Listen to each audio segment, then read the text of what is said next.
I'm Dr. John Stone. It's a pleasure to be here today with Mr. Eugene Benson, who has been a patient of mine, or I should say that we have worked together for at least 5 years, because I know that our experience together goes back to before the pandemic, and of course we've been through the pandemic together as well. That has been a tale in and of itself, but maybe you would say a quick word about yourself, Mr. Benson, and I'd like to start, after you introduce yourself, by talking about the time before we got to know each other, before you were diagnosed with IgG4-related disease. Sure, and good morning, everyone. I'm retired. At the time I got IgG4, I was 68 years old. I had been retired from my full-time job about 3 months, and I was a part-time adjunct in two graduate programs teaching some courses in the evening. So that was my goal, to work part-time doing that for a few years and then finally retire. One morning, I woke up and the side of my face was blown up, and I had no idea what it was. I went to see my PCP, who said he had no idea what it was. And his two ideas were to send me to an ENT doctor and to have somebody ultrasound the side of my face to try to figure out what was going on. I went to the ultrasound. They ran the instrument along the side of my face. Then I heard the technician talking to the radiologist. Technician said, "I don't know what it is, but it was like running over speed bumps on the side of his face." And then the radiologist ended up saying, "Well, they're parotid glands." Went to see an ENT. An ENT gave me a short course of steroids. I was great until the short course of steroids were over. Then the swelling happened again. My other glands down here started swelling, and I had terrible problems with having to urinate a lot. Were there any other investigations performed other than the ultrasound? Were there any blood tests done at that time, or was there consideration given to maybe performing a biopsy? What sort of diagnoses were you given then at that point? At that point, I hadn't had any, but then I went to a rheumatologist as the next step because the ENT doctor thought this was probably an autoimmune disease. So the rheumatologist did a couple of things. One is they ran some blood tests. He thought that I had Sjogren's. So they ran some blood tests, including the blood tests for Sjogren's, which both came back negative, but I was told there are false negatives. And I also had a biopsy of this parotid gland done because they wanted to see if there are any tumors, and that might have been the problem, and there were not any tumors. So at this point, you had enlargement of the parotid glands, and you also had enlargement of the submandibular glands. Right, That exactly. pairing. Okay, and the biopsy of the parotid showed or suggested that it was not a tumor. The working Right. diagnosis was still then Sjogren's syndrome at that point? The working diagnosis was Sjogren's syndrome. And then I started saying, and they put me on prednisone. And once I was on prednisone, I felt great. But then every time I started to taper off prednisone, all of the symptoms came back. And there were like points where I had like no saliva at all, completely dry mouth. And I would say something else is going on because I feel like my digestion and elimination system isn't working right anymore. So this went on for almost 2 years. And at one point, I had lost a little more than 40 pounds. Um, and I went from like the mid 180s to the low 140s in weight. By this time, they had sent me to about 10 different specialists to see if it was something else. So, for example, I saw an infectious diseases doctor to see if it might have been some sort of odd infectious disease. They sent me to an ophthalmologist. They sent me to a gastroenterologist. So, I had MRIs and CAT scans done looking for things. They sent me to urologist. They even sent me to a nutritionist thinking maybe I wasn't eating properly anymore. She gave me some really good suggestions on eating, but it sort of felt like rearranging the deck chairs on the Titanic at that point. And then I started having terrible night sweats. Um, and I reported that, and they sent me to an oncologist also at that point. So I should mention during this time, I was teaching graduate level courses at a couple of programs at a university, and it became more and more difficult for me to actually teach because the symptoms I was very tired. There was one class where I couldn't even stand up. I had to teach sitting down because I had so little energy. I had to like be drinking water constantly because I had such bad dry mouth that I couldn't really speak otherwise. So I had been teaching three courses, and I ended up dropping two of the three because I just didn't think I could keep on teaching them during that time. So, one course every other semester, I thought I could probably continue to do. I was also thinking at the time, if I had still had my full-time job, I would have had to resign or take a leave of absence because not only was this affecting me so terribly, it was taking so much of my time going to so many doctors, having so many tests. I was just incredibly fortunate that had very good health insurance. So, if I had to do out-of-pocket expenses, I would have been ruined. So it was just really fortunate that I had very good health insurance. Yeah. And did any of these imaging studies and other assessments, did they turn up anything that suggested another diagnosis other than Sjogren's? I'll tell you this, and to me, it was sort of the most interesting part and part of my learning process that as a patient, I had to become very knowledgeable and really read everything and advocate for myself very well. So I went to the oncologist, and the oncologist said, okay, we're going to do a CAT scan of your abdomen and then come right back to my office and we'll talk. She disappears for a while. Then she comes back. I go into her office. She said, we don't know what this is. We don't think it's tumors. And there are lots of, I think she called the word intrusions in a lot of your organs, but we don't know what they are. Um, so, I left and didn't know what that was. Somewhat less than completely satisfied at that point. Well, less than completely satisfied, except it sort of confirmed my belief that I didn't have cancer and there was something else going on here. Even I think a little earlier, I started having terrible pains in my upper abdomen, and they couldn't even figure out what that was. One time I went to the doctor and I had such a bad attack that the doctor said, you have to go to the emergency room right away, and they'll have to give you some serious pain relief. And in retrospect, what was that pain? What do you think that pain was in retrospect? We hadn't met each other. In retrospect, my guess was what happened was it was my bile duct because at some point I had what is called ECRP, Mm-hmm. ERCP, yeah. and they installed a temporary stent in my bile duct, and then they had to go a second time and remove the temporary stent. So I think it was something in the organs up there. So if you know anything about emergency rooms, they don't treat you right away. Oh, yeah.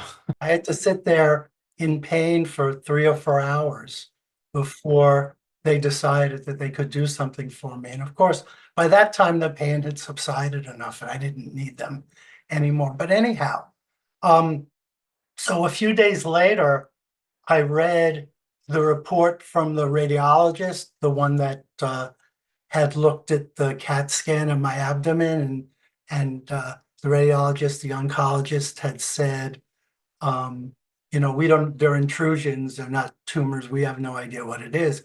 And I read his report, and he said, or she said, I don't know who the doctor was, well, have you considered lupus or IgG4?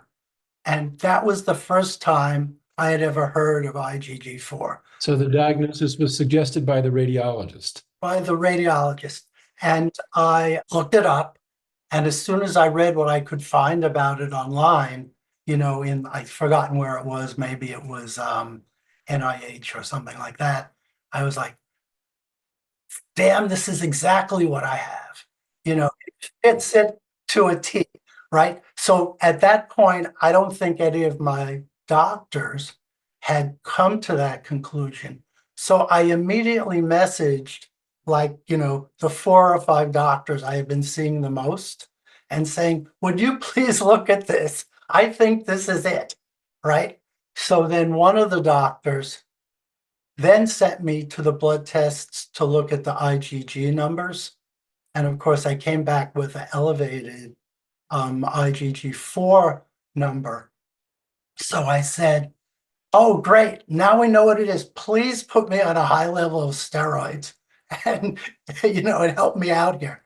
And they said, well, it's not definitive. We have to do, some sort of biopsy and figure out for sure what it is. So they biopsied the kidney, and I guess whatever staining they did showed that it was IgG4.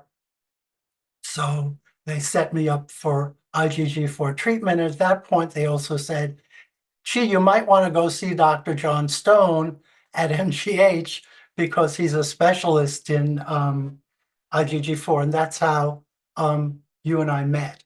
So all of those intrusions in your different organs were in fact the classic lesions of IgG4 related disease, the hypodense lesions that are seen in the kidney on CT scan. Those proved on biopsy to be tubulointerstitial nephritis, the classic kidney lesion of IgG4 related disease. And you had also quite a bit of damage to your pancreas, I believe, at that time. I wonder whether that abdominal pain that you had over the course of your pre-diagnosis period, I wonder if that was pancreatitis. It could have also been bile duct disease, and the pancreas and bile ducts are very often involved together. One of the curious things about IgG4 related disease and its involvement of the pancreas is that it is very often rather subclinical. It can smolder along with the patient having relatively little in the way of symptoms. But it's possible that at that point you were having a flare of your pancreatitis. Though I think they probably would have seen some radiologic evidence of that, and they didn't seem to at that point. Yeah, I mean, I was never sure what caused the intense pain, and they never actually told me what caused the intense pain. They actually gave me some pretty heavy duty pain meds for them, oral ones, which had almost no impact whatsoever on the pain. And as you know, my pancreas was damaged, and now it doesn't make some of those enzymes it doesn't make. So I have to take, one of those drugs or a couple of those drugs to replace some of that. Pancreatic enzyme replacement. Yeah. Yeah. And that's the explanation for your weight loss. That is, I think, probably the principal explanation for the 40-pound weight loss that you had. Yeah, exocrine pancreatic failure. And I've made back maybe 2/3 of the weight, and I'm better at the 2/3 level than I was at the 100% level. So I can't complain about that. Although the joke I make is I only weigh a little bit more now than when I was in high school, but it was much better distributed when I was in high school than it is now. The other thing I should mention is, those drugs cost me $30 a month just for the one replacement drug. And that's because I have health insurance that pays for that. If I didn't have health insurance, that I saw the monthly thing I get about your costs and what's gotten paid, I would be paying somewhere between $40,000 and $60,000 a year for that drug. Yeah. just for the pancreatic enzyme replacement. Or were it not for the fact that I have, good health insurance, my copay is $30 a month, basically, for those drugs. So that's really um, quite amazing. Two big themes that are common to patients with IgG4 related disease: a long diagnostic journey, multiple doctors, multiple tests, a lot of frustration and fear and fright before getting to the diagnosis, and then concern about paying bills, about the cost of medications and the costs of the evaluation. All of that before you started being treated for what turned out to be the diagnosis. Right, right. And I mean, I was happy to finally get the correct diagnosis and get the treatment. I was, a little bit concerned the first time I got the infusions, because if you read about the drug, there are all these horrible, unlikely side effects. But you're never sure. The biggest issue now is, of course, whenever the disease reappears, am I going to go on steroids? Am I going to get the infusions again? So I was in remission for about 2 years, which was wonderful. And then the remission ended in August. So I just went through the two infusions this month, and I'm not back to where I want to be, but I think I'm headed in that direction. But I still have a little swelling, a little dry mouth, lost a few pounds along the way. Um, so that's sort of the continuing problem. And then, what to do in the time of the pandemic. When the pandemic first hit and the vaccines first came out, I think it was about 4 months after I got an infusion, but the vaccine had no impact whatsoever because my immune system was still suppressed. So I had to be very careful. This time, when I knew I was going to get the infusion at the beginning of October, at the beginning of September, when the new COVID vaccine went out, I got the COVID vaccine, I got the flu shot. So I have about a month before I had the infusions again and the suppression of the immune system. So now my concern is like, when am I going to get back to a good state, which I'm almost there, but not quite. And how immune suppressed am I? And what extra precautions do I have to take, going to restaurants, being in crowds, um, things like that. That's what I remember most about taking care of you over these past 5 years.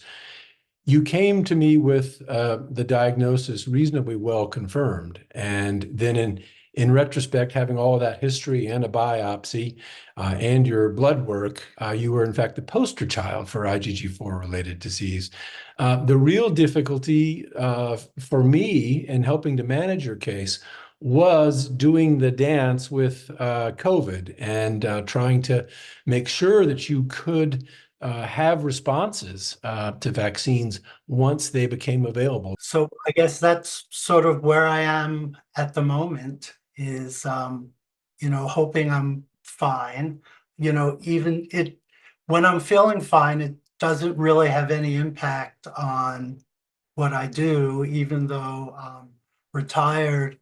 I volunteer. I'm on a serious board in my town. I'm, elected to town meeting in my town. I work with another nonprofit on things. So when I'm good, everything's good. When I was having the relapse, the flare up, I said to some of the folks I work with in this sort of community group I'm in, I'm going to have to step out for a few weeks and don't expect me to show up at everything for the next few weeks because I'm having a flare up and I just need to take a little bit of care of myself for a few weeks. But other than something like that happening, um, I'm okay now. It really has been wonderful for me sort of coming through this part of the tunnel and looking back on everything that we've been through together. I would like to think that we've gotten our hands around this, but it does remain somewhat challenging in your case knowing when the disease might be active again, because my recollection is your serum IgG4 concentration, which was very high at the beginning, has not been as good a biomarker as we have moved forward after you've been treated. So we haven't been able to rely upon that so much. We've really had to wait for symptoms. That's right. In fact, this time when I started having symptoms, which again, the initial symptoms were the swelling of the parotid and the submandibular glands, the blood tests showed my IgG4 level within normal range. And I think what happens to me is it's what I'll call a lagging indicator. I have to be in really, really bad shape before the number starts going up. I think one or two of the other IgG numbers go up first, and that goes up some way later. So if you catch it early enough, as I think it was this time, it doesn't get out of normal range. Yeah, so that points out something that remains an important issue in the management of patients with IgG4-related disease. Very early on, the IgG4 is a very helpful diagnostic marker, and it can also be helpful in knowing when the disease is becoming well controlled and when it might be flaring again. But there are certainly some patients, and you're exemplary of that, in whom the serum IgG4 is no longer particularly useful. And that remains a difficult group of patients to manage because, of course, we'd like to retreat patients before they become symptomatic again. So it's an important area for us to continue to do research in.